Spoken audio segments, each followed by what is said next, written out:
Hey geeks, when it comes to the whole world of cameras and gear, there is one thing that I feel people spend a little too much time on and even obsess over, especially here on the internet, and that is specs and features.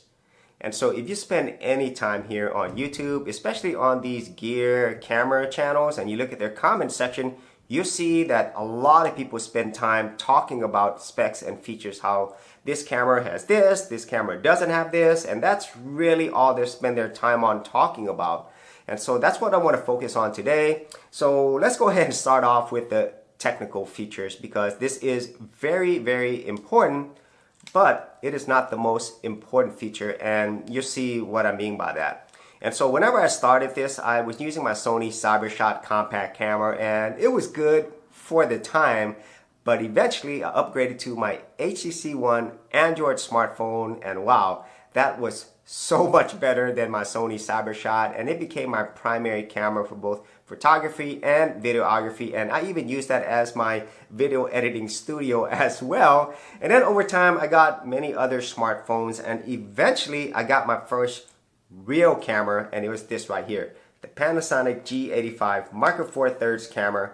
And wow, when it came to specs and features, this absolutely blew away anything that I was using before, and I could tell the difference right away. And I really did love using this camera, and I still use it today, but it was missing that one really big thing that I did not know that I needed, and I did not know that it didn't really have, and that was reliable video autofocus.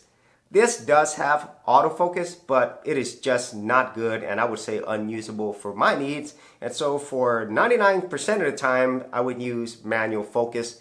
And even though I loved everything else, that one big missing feature was the thing that led me to my next camera, which is the Sony A7 IV full frame camera. And that camera is absolutely incredible. It's light years ahead of this. It had so many features that I'll probably never use, but it had the most important feature for me, and that was reliable video autofocus. It was absolutely outstanding, and well, I fell in love with that camera as well. But then over time, as I was using the Sony A7 IV, I realized that there were things that I was missing from my Panasonic camera, specifically stabilization.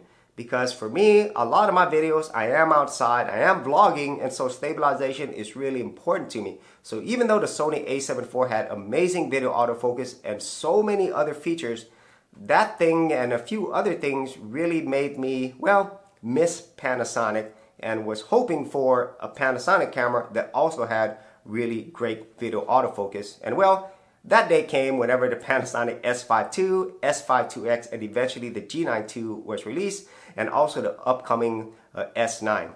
And so I decided to change again, and I got the Panasonic S5 IIX full frame camera, which is what I'm shooting with right now. And so this one finally offers the one thing that was missing from all the other Panasonic cameras before, and that was reliable video autofocus.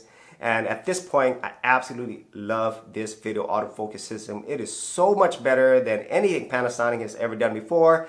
And I would say at this point, it's right up there with the Sony and Canons of the world. And at least for my needs, this video autofocus is just simply incredible. And so with all of that, it led to that one really important feature that I was talking about. And that feature is fun. Whenever you have your camera or gear, I think the most important thing once you get through all these technical features is this a fun camera for you to use? And that's the one thing that a lot of people don't talk about, because if I just focus purely on the technical features, of course you can say if it didn't have this, it's not going to suit my needs. And everybody's needs are different. But the other thing that you want to consider is which of these technical features is most important for you. And so at least for me, with the type of videos that I create, having reliable video autofocus is probably the most important feature. Next to that is stabilization.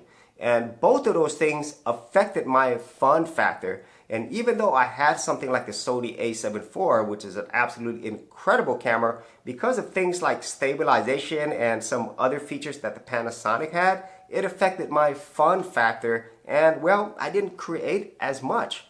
And so whenever I moved over to the Panasonic S5 IIX, it offered that one big feature that was missing from Panasonic, but it had all the other features that I really love, and that led to the fun factor.